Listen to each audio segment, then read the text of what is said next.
Globalization was never about the economics for the United States, or at least not about the economics in a traditional sense. The United States had the world's largest economy long before World War II.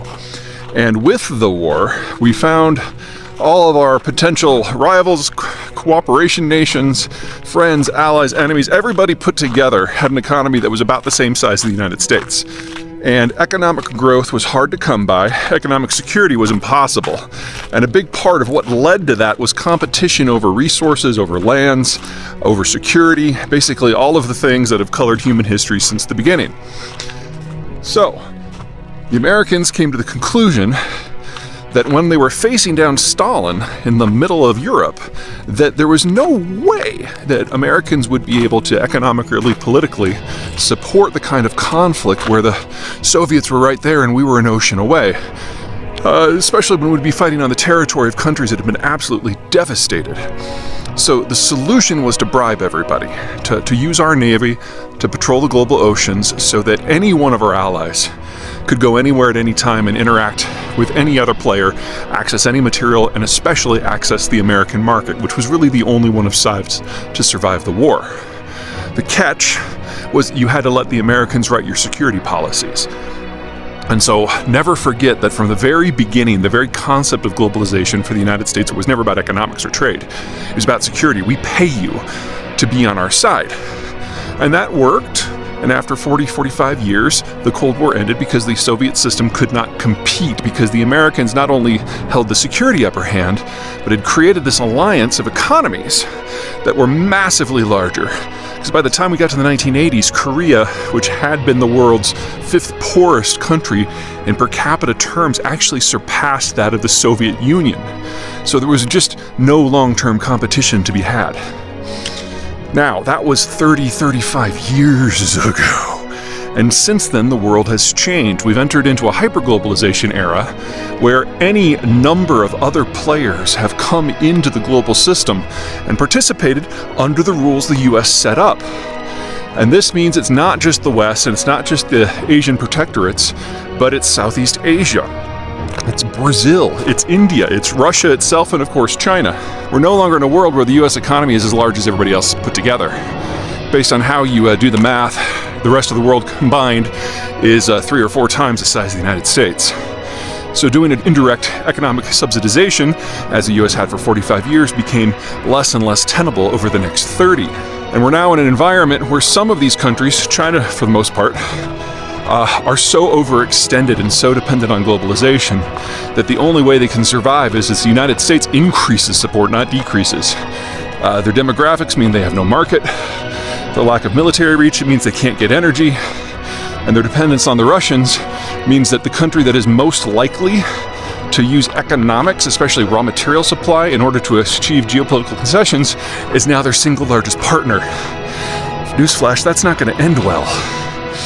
Okay, so that's kind of piece one. The idea of globalization is no longer benefiting the United States because we've never viewed it the same way as everyone else. But there's a couple other reasons to think of. First, American politics.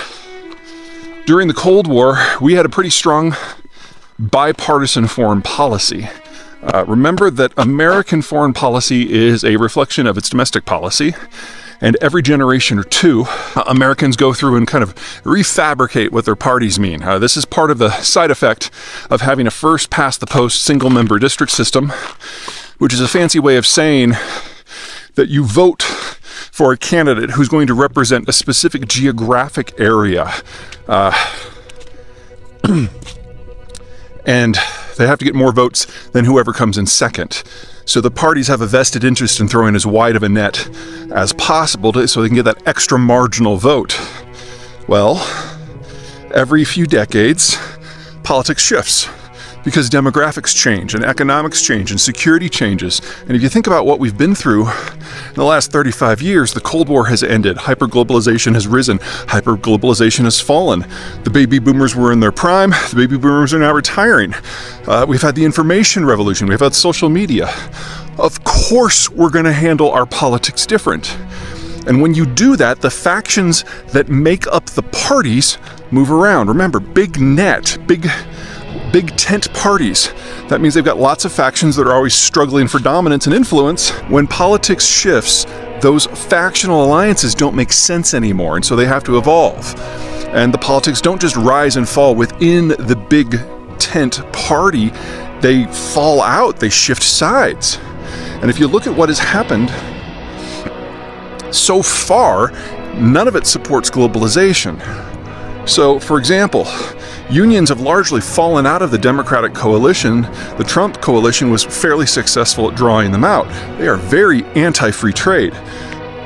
The Trump administration also kicked the business community and the national security conservatives out of the Republican coalition. Those were the two factions for economic and security reasons that were most in favor of globalization. And so now we've got the Biden administration and a Trump-led Republican coalition that is basically having a tug of war for the unions. So it's just like we can't have a conversation about immigration in the United States because the unions don't want to have it.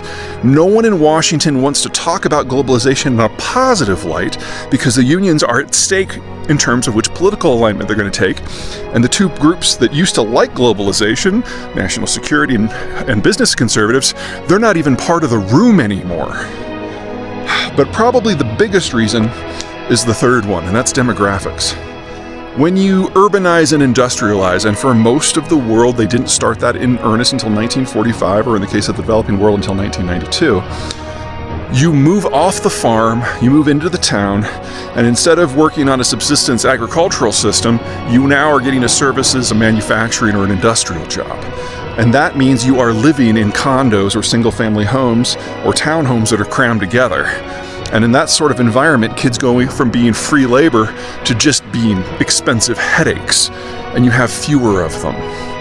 Well, for the rich world, these transitions started 75 years ago. For the developing world, they started 40 years ago. You play that forward, and the world is literally running out of people aged 20 and under, and has for 20 years now, which means now most of the world is running out of people 40 and under. Well, the whole idea of trade, the whole idea of globalization is someone has to buy the stuff. Trade makes no sense if there's nobody on the other end of the sale.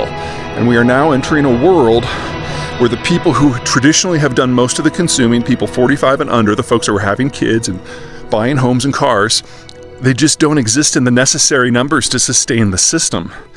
You've undoubtedly heard from me about how the Chinese and the Russians are the two fastest aging societies in human history, but the Germans aren't far behind, and the Koreans behind that, and the Indonesians, the Indians, and the Brazilians are actually aging faster than what most of the developing world has done for the last 70 years.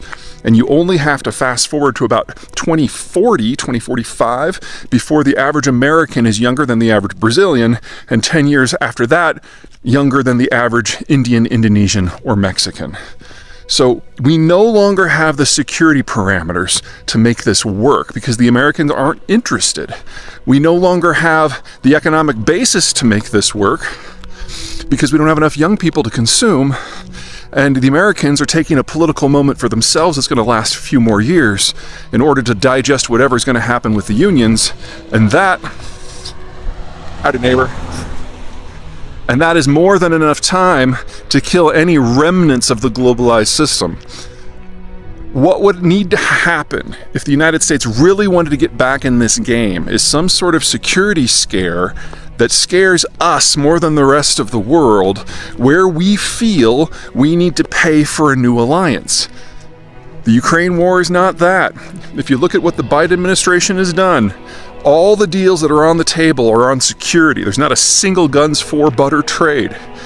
In fact, every single trade war, every single tariff that the Trump administration put into place, the Biden administration has doubled and tripled down on, except for one. There has been a deal over aerospace with the Europeans, but that's it. If anything, the Biden administration is far more anti-globalization than the Trump administration was, or at a minimum, it's actually putting into long-term policy.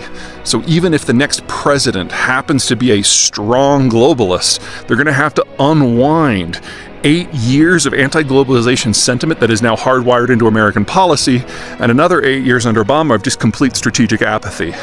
You're not going to do that in 4 years. So we are talking best case scenario. If you want to be involved in a globalized system, another 6 years before the Americans might belly up back to the table. By then, China will be gone. Until next time.